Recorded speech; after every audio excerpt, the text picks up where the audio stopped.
बड़ी खबर, प्रधानमंत्री नरेंद्र मोदी ने किसानों के लिए एक बड़ा ऐलान किया है। किसानों को 1 लाख करोड़ रुपए की मदद दी है। प्रधानमंत्री नरेंद्र मोदी ने एक बड़ा ऐलान किसानों के लिए। हर किसी के मन में एक सपना होता है, अपना खुद का घर, एक ऐसी जगह जहां वह सुकून से जी सके, अपने बच्चों को छत दे सके और जिंदगी की मुश्किलों से थोड़ा दूर रह सके। लेकिन देश में आज भी लाखों ऐसे परिवार हैं जो इस सपने को सिर्फ सपना ही मानते हैं। सरकार अब ऐसे ही लोगों के लिए उम्मीद की सबसे बड़ी किरण बनकर सामने आई है। प्रधानमंत्री आवास योजना 2025 को लेकर जो नया ऐलान सामने आया है, वह लाखों लोगों की किस्मत बदल सकता है। सरकार ने पूरे देश में 1 करोड़ नए मकानों के निर्माण की मंजूरी दे दी है। जी हां, 1 करोड़ घर, जिनका फायदा उन परिवारों को मिलेगा जो अब तक बिना पक्के मकान के जी रहे थे। यह सिर्फ एक योजना नहीं, बल्कि एक सामाजिक क्रांति है।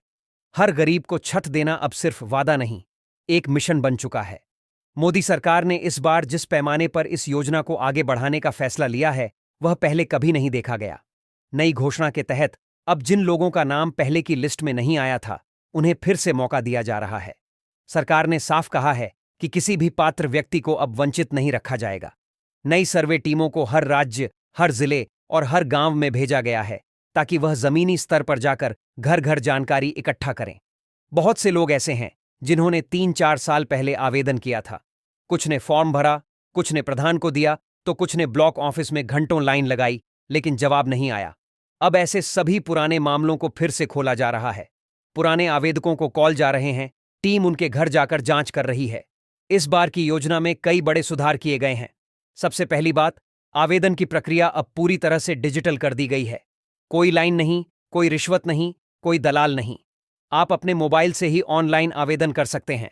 वेबसाइट या मोबाइल ऐप के जरिए आप खुद फॉर्म भर सकते हैं और स्टेटस भी चेक कर सकते हैं। सिर्फ यही नहीं, सरकार ने आर्थिक सहायता भी बढ़ा दी है। अब आपको 1,20,000 से लेकर 2,67,000 तक की सहायता राशि सीधे आपके बैंक अकाउंट में मिलेगी। यह राशि 3 चरणों में दी जाएगी। पहली किश्त नींव डालते समय, दूसरी किश्त दीवारें खड़ी होने पर और तीसरी किश्त छत डालने के बाद। हर ट्रांजैक्शन पारदर्शी होगा और लाभार्थी को SMS से सूचित किया जाएगा। जो लोग शहरों में घर बना रहे हैं या खरीदना चाहते हैं, उनके लिए क्रेडिट लिंक्ड सब्सिडी का प्रावधान है। बैंक से होम लोन लेने पर सरकार आपके लोन का एक बड़ा हिस्सा सब्सिडी के रूप में चुकाएगी। इससे आपकी EMI भी कम हो जाएगी और मकान खरीदना आसान हो जाएगा। सरकार इस योजना को सफल बनाने के लिए एक और बड़ा कदम उठा रही है। अब मकान महिला के नाम पर रजिस्टर्ड किया जाएगा। अगर परिवार की महिला सदस्य के नाम पर मकान बनेगा, तो उसे प्राथमिकता दी जाएगी।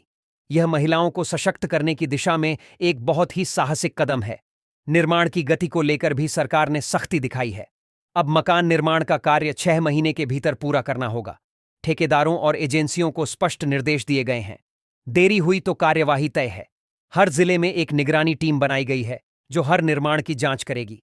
देश भर से कई लोगों की कहानियां सामने आ रही हैं। झारखंड के सुरेश यादव कहते हैं, 3 साल पहले फॉर्म भरा था, लेकिन कोई जवाब नहीं मिला। अब कॉल आया, टीम आई और सर्वे हुआ। छत्तीसगढ़ की रेखा देवी कहती हैं, मैंने कभी नहीं सोचा था कि सरकार का कोई अफसर खुद आकर पूछेगा कि घर चाहिए या नहीं। अब मेरा मकान बन रहा है। इन सब बातों के बीच सबसे जरूरी बात है पात्रता। PM आवास योजना का फायदा उन्हें मिलेगा जो गरीबी रेखा के नीचे आते हैं, जिनके पास खुद का पक्का मकान नहीं है, जिनके पास आधार कार्ड, राशन कार्ड और बैंक अकाउंट है। जिनके पास जमीन नहीं है, उनके लिए सरकार जमीन उपलब्ध कराने की दिशा में भी कदम उठा रही है।